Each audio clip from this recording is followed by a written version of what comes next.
नेतृत्वाखालील सरकारला 11 वर्ष पूर्ण. हे केवळ एक वाढदिवस नाही, 11 वर्ष एक स्थिर सरकार राहिलं, एका नेतृत्वाखाली राहिलं, समर्थ नेतृत्व लोकांनी पाहिलं, 24 तास काम करणारं सरकार पाहिलं, सबका साथ सबका विकास या मंत्रावर चालणारं सरकार पाहिलं. आणि यामुळे त्या सरकारच्या हातून खूप कामं झाली हे आपल्याला दिसतं. देशाची सुरक्षा प्रथम म्हणजे चांगली झाली. डिफेन्सची अनेक उत्पादनं देशात सुरू झाली. डिफेन्स खरेदीतला भ्रष्टाचार समाप्त झाला. दलाली सगळीकडची समाप्त झाली. 11 वर्षामध्ये भ्रष्टाचाराचा एकही आरोप विरोधी पक्षाचा एकही सदस्य एकाही मंत्र्याविरुद्ध करू शकला नाही. हे सगळ्यात मोठे यश आहे असं मला वाटतं.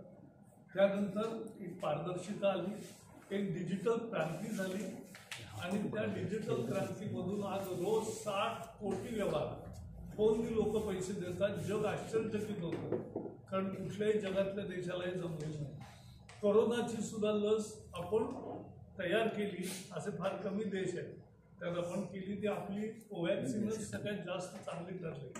आणि म्हणून अनेक आघाड्यांवर 10वी अर्थव्यवस्था होती ती 4थी झाली. रेल्वेपासून सगळ्या ठिकाणची व्यवस्था सुधारली. विमानतळ सुद्धा दुप्पट झाले.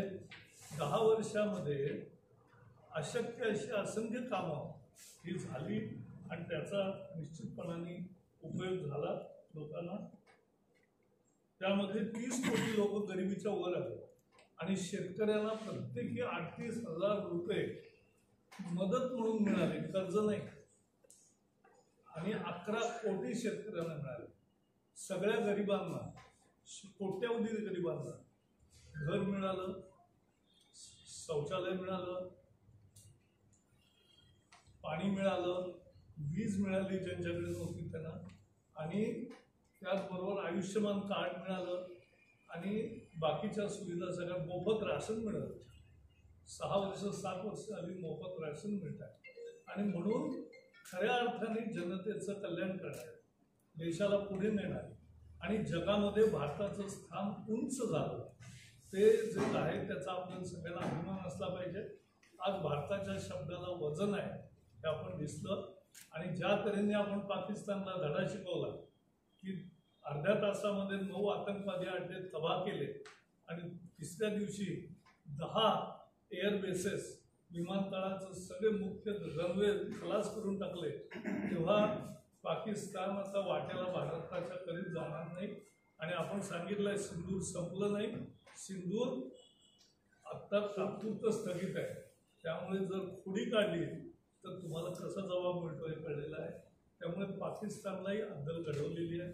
तेव्हा देश सगळ्या अर्थाने सुरक्षित आणि चांगल्या वेगाने प्रगती करणारा, भारतात जगाचं स्थान उंचावलेलं असं हा 11 वर्षाचा कालखंड आहे.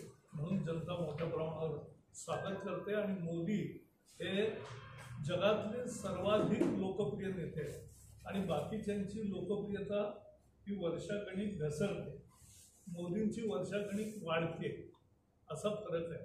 आणि म्हणून आम्हाला असं वाटतं की सगळ्या जनतेने याची नोंद घेऊन निश्चितपणाने ज्याचा आनंद जो आहे, अभिमान आहे,